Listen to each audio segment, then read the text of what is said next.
다만 트럼프의 관세 철회와 관련된 철회는 아니죠. 일단 유예하겠다라고 하는 의미로 어느 정도 좀 축소되는 양상을 보여주기도 했습니다. 미증시 분위기부터 한번 짚어볼까요? 네, 장 초반 다우지수 같은 경우는 660포인트나 하락을 했는데요. 아무래도 관세가 이제 인상이 됨으로 인해서 기업들, 특히 이제 수입 기업들 같은 경우에는 한 65% 관세분을 어느 정도 수입업자가 흡수를 해야 되기 때문에 기업 실적으로 연결이 될 수 있다는 거죠.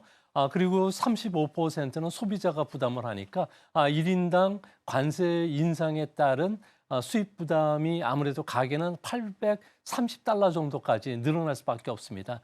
이뿐만 아니라 4개국의 GDP가 900조 원 정도 감소하기 때문에 이에 따른 세계 경제에도 악영향을 미쳤다는 점에서 시장이 조금 리스크 회피적인 움직임을 보였는데 새벽 3시경에 트럼프와 멕시코 정상 간의 전화 회담을 통해 가지고 멕시코가 국경 경비 강화를 이야기하면서 1개월 정도 보류가 됐는데요. 하지만 EU와의 일률적인 관세 부과가 남아 있고요. 또 미중 간에 지금 무역 협상과 관련된 협의가 진행 중에 있는데 중국이 상당히 강하게 반발하고 있다고 합니다. 중국에 대한 관세 부과가 피할 수 없다는 측면에서 다우지수 같은 경우는 1.2% 하락한 235포인트 하락했고요. 나스닥 지수나 이런 것들도 좀 많이 하락해서 다우지수는 120포인트 하락했네요. 마이너스 0.23% 하락했고요.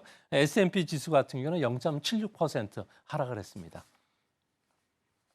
네, 한 달 정도 보류가 됐는데 유럽연합 그리고 중국과의 관세 부과 역시도 피할 수 없을 것으로 보여집니다. 말씀해 주셨던 것처럼요. 취임 첫날 대통령령으로 서명한 관세 정책 그리고 선거 공약대로 모든 수입품에 일률 관세를 부과하겠다라고 한 부분들 언제쯤부터 발현이 될까요? 네, 지금 현재 그 일률적인 관세 부과 같은 경우에는 지금 그 EU와 관련해서 좀 신속하게 진행될 가능성이 큰데요. 아무래도 관세 부과를 계속 강행하는 이유는 무역 적자를 축소하는 게 첫 번째고요. 두 번째로는 세수 감소 부분을 충당시키기 위한 부분이고 또 국가 간 문제에서 이제 관세를 적극적으로 카드를 활용하겠다는 게 미국 트럼프 대통령의 생각이라고 합니다. 이제 관세 부과가 이번 4개국에 이제 진행이 된다면은 미국의 물가 상승 압력은 0.3%포인트 올라가야 되는데요. 이렇게 되면은 올해 두 번에 걸쳐서 금리 인하가 예정되고 있는데 한 번밖에 할 수 없다는 거고요. 지금 미국의 GDP는 0.4% 하락하고 고용은 34만 명 정도 감소한다 그럽니다. 관세가 부과가 된다면은 미국의 생산이 늘어나야 되겠지만 실질적인 그 계량 분석에 따르면은 관세가 부과가 됐을 경우에 해외에서 수입하는 물동량들 같은 경우에는 수입업자가 그만큼 많은 돈을 세이브를 하기 때문에 미국의 고용을 창출을 미국 내에서 생산하는 기업보다도 40% 정도 더 많이 증가한다는 이런 보고서들이 있다고 합니다. 이 때문에 이제 무역 상대국으로부터 맞대응 관세도 부과받고 있기 때문에 승자 없는 싸움을 하게 됐는데요. 이제 걱정스러운 것은 이제 그 트럼프 대통령 같은 경우는 47%나 되는 대통령의 지지율을 더 얻고 몇 주간 더 강경 모드로 관세 정책을 끌고 나가겠다는 겁니다. 트럼프 같은 경우에는 앞으로 1년간은 성장 촉진책을 강하게 밀고 나갈 것으로 보여지는데요. 뭐 규제 완화뿐만 아니라 관세 그리고 세제 혜택을 지렛대로 해서 미국 기업을 더 활발하게 역동적으로 만들어주겠다고 했습니다. 이 때문에 우리나라와 관련해서는 철강이나 그리고 반도체에 대해서도 추가적인 관세 부과가 예상되고 있고요. 마지막에는 중국과 관련된 협상이 안 됐을 경우에 60% 관세 폭탄이 부과될 가능성이 현재로서는 더 높지 않나 보여집니다. 네, 무역 적자 축소와 더불어서 세수 감소를 충당하려는 목표인 것 같다라는 말씀을 해주셨습니다. 비즈니스 카드로 활용하고 있다라는 부분이죠. 또 줄지어 유예하고 있는데 어떤 생각을 갖고 있는지 정말 궁금합니다. 이번에 트럼프 관세 1탄에 이어서 모든 수입품에 일률 관세가 부과될 경우 우리나라 수출 기업에는 어떤 영향을 미치게 될까요? 네, 트럼프의 그 선거 공약에 따르면은 중국 같은 경우에는 60% 모든 수입품에 대해서는 10에서 20% 일률 관세를 부과할 예정인데요. 이렇게 된다면 우리나라 GDP 같은 경우는 2027년까지 0.3% 포인트 정도 하락할 수밖에 없습니다. 트럼프 관세 그 악영향을 받는 그 업종들 보면 아무래도 수송 기계가 가장 큰 타격을 받게 되고요. 식품 가공, 섬유 의복 순이 됩니다.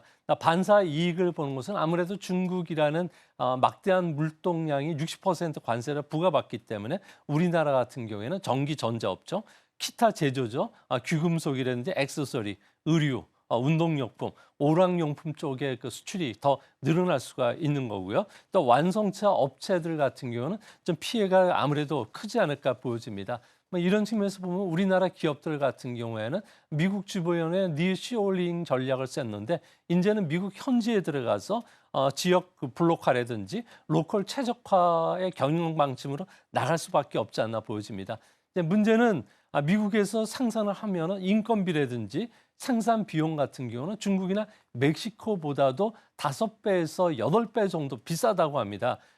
기업 입장에서 보면은 25% 관세가 오히려 내는 게 더 싸다고 느낄 수가 있는데요. 이렇게 되면은 트럼프 입장에서는 미국 내 공장 유치가 불발될 가능성이 크고요. 아무래도 인건비가 싼 베트남이라든지 아세안 쪽으로 우리나라 기업들 같은 경우에는 우리나라에서 이쪽으로 더 빨리 이동할 가능성이 크다고 보여집니다.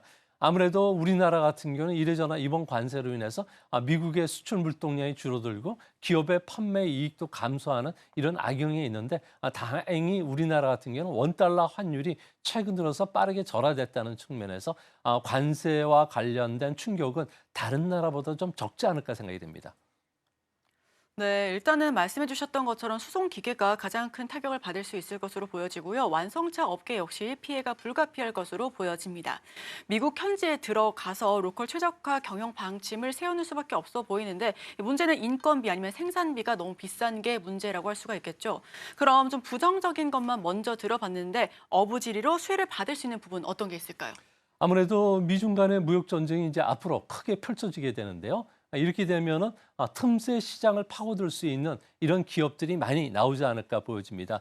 트럼프 같은 경우에는 뒤끝이 아주 강한 정치인 중에 한 사람인데요. 아무래도 그 트럼프 같은 경우에는 60% 행정 명령을 내리지 않은 것은 현재 중국으로부터 많은 것을 양보받기 위한 협상이 진행 중에 있기 때문에 그렇습니다. 뭐 정치라든지 그리고 그 안보 그리고 경제 분야에서 미중 간에는 지금 물밑에서 협상이 아주 치열하게 진행되고 있는데요. 트럼프 같은 경우는 이 차에 초기서부터 강하게 중국을 밀어붙여서 틱톡 매각과 관련해서 미국 내 그 정부 펀드를 만들어서 틱톡을 매수하는 안도 지금 나오고 있고요. 2020년에 나에게 약속했던 2천억 달러 미국 제품 수입을 왜 안 해줬느냐. 이 차에 당장 수입을 하라고 압박하고 있고요. 달러 기축 통화 체제에 대응하는 브릭스 그 유닛이라는 통화 도입도 이제 중단하라고 압박을 하고 있다고 합니다.